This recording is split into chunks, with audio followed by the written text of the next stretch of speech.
Hello നമസ്കാരം. ഞാൻ എന്റെ വീട്ടിലെ ലങ്കട മാങ്ങ കാട്ടാൻ വന്നതാട്ടാ. അപ്പൊ നിങ്ങൾ വിചാരിക്കും എന്തിട്ട് ഇപ്പൊ ഇത്ര ലങ്കട മാങ്ങയ്ക്ക് ഇത് നാട്ടിൽ ഞാൻ കണ്ടിട്ടില്ല കേട്ടോ ലങ്കട മാങ്ങ. ലങ്കടയില് പ്രത്യേകത എന്താ അറിയോ, ഇത് പഴുത്താലും നല്ല പച്ച കളറായിരിക്കും ഇതിന്റെ സ്കിന്നിന്. സാധാരണ മാങ്ങ പഴുത്ത് കഴിഞ്ഞാൽ മാങ്ങയുടെ മാമ്പഴ കളറ് എന്ന് നമ്മൾ സാരിയൊക്കെ ഡ്രസ്സൊക്കെ എടുക്കുമ്പോ പറയില്ലേ, ഒരു തരം നല്ല ഭംഗിയുള്ള ഒരു മഞ്ഞയായിരിക്കും. ഇത് പച്ച തന്നെ. പിന്നെ ഇതിന് ഭയങ്കര ചൊണ്ണയായിരിക്കും. ഭയങ്കര പച്ചക്ക് കേട്ടോ, ഇങ്ങനെ പൊട്ടിച്ചു കഴിഞ്ഞ് ഇങ്ങനെ ചൊണ ഇങ്ങനെ ചീറ്റി പോണ കാണാം. അപ്പൊ ഇതിന് ഭയങ്കര ചൊണയുണ്ടാവും. പിന്നെന്താ വെച്ചാൽ ഇത് പഴുത്താല് നല്ല തൊലി ഉണ്ടല്ലോ, ഭയങ്കര തെക്ക് തൊലിയാണ് ഇതിന്റെ. ഇങ്ങനെ ഉള്ളിലത്തെ ഫ്ലഷ് പക്ഷെ ഭയങ്കര സ്വാദാണ്. എന്തൊരു സ്വാദാണെന്നറിയോ, എനിക്ക് പണ്ടൊന്നും ബോംബെയിലേക്ക് എനിക്ക് അത്ര ഇഷ്ടമല്ലായിരുന്നു. പിന്നെ പിന്നെ കഴിച്ച് നല്ല ഇഷ്ടമായി. നമ്മൾ ഈ നാട്ടിലെ വാങ്ങിക്കില്ലേ കഴിച്ചിട്ടുള്ളൂ, ഇതൊന്നും അൽഫോൺസ് ഒന്നും കഴിച്ചിട്ടില്ലല്ലോ. അവിടെ ചെന്നിട്ടുണ്ട് ഇതൊക്കെ കണ്ടത് തന്നെ. അപ്പൊ ഇത് എനിക്ക് ചാലക്കുടിയിലുള്ള ഒരാള് കുറെ ഫ്രൂട്ട്സിന്റെ കുറെ ചെടികൾ കൊണ്ടു തന്നിട്ടുണ്ടായിരുന്നു. അപ്പൊ കൊണ്ടുതന്ന ഇതാണ്. പക്ഷെ വേഗം ഉണ്ടായി കേട്ടോ, കുഴപ്പമൊന്നും ഉണ്ടായില്ല. ഞാൻ ഇപ്പൊ ഇത് കാണാൻ കാരണം എന്താ പറയുക, ഇത് ഇത്രയും മാങ്ങ നമ്മ കണ്ടില്ല ഞാന്.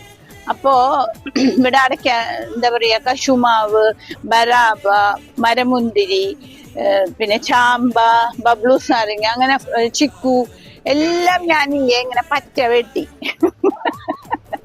മുടി വെട്ടില്ലേ, മുടി നമ്മള് പറയില്ലേ പറ്റ വെട്ടിയത്, അതുപോലെ പറ്റ വെട്ടി. അപ്പൊ എന്താ വെച്ചാൽ ഇവിടുത്തെ കാടൊക്കെ ഒന്ന് മാറി, ഇത്തിരി ഇങ്ങോട്ടൊക്കെ വരാനുള്ള ഒരു ഇത് കിട്ടി.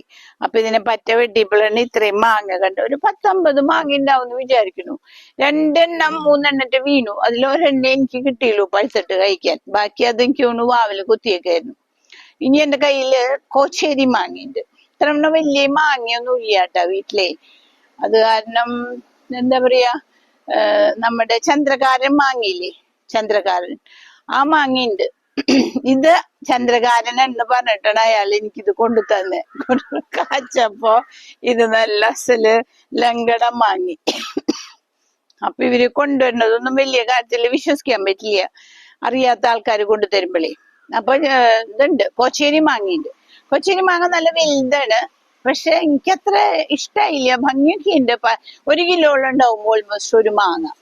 അപ്പൊ അത് ഉണ്ട്. ഇത് നിറച്ചുണ്ട് കേട്ടാ, ഇതിന്റെ ഇടയിലൊക്കെ ഉണ്ട്. അതായത് ഞാൻ പറഞ്ഞില്ലേ 10-50 മാങ്ങ ഉണ്ടാവും ആകെ. മുകളിലൊക്കെ ഉണ്ട്, പക്ഷെ മുകളിൽ അത്ര വല്ലാണ്ട് വലിയ മരമായിട്ടില്ലേനും. അപ്പൊ അതുകൊണ്ട് നല്ലതാണ്. ഇനി കോച്ചേരി മാങ്ങ കാണിച്ചു തരാം കേട്ടാ, പിന്നെ ചക്ക കാണിച്ചു തരാം. ഇന്നിപ്പൊ ഇതൊക്കെ നിങ്ങളെ കാണിച്ചു തരാൻ എനിക്ക് ഒരു ആശ, അതുകൊണ്ട് വന്നതാ.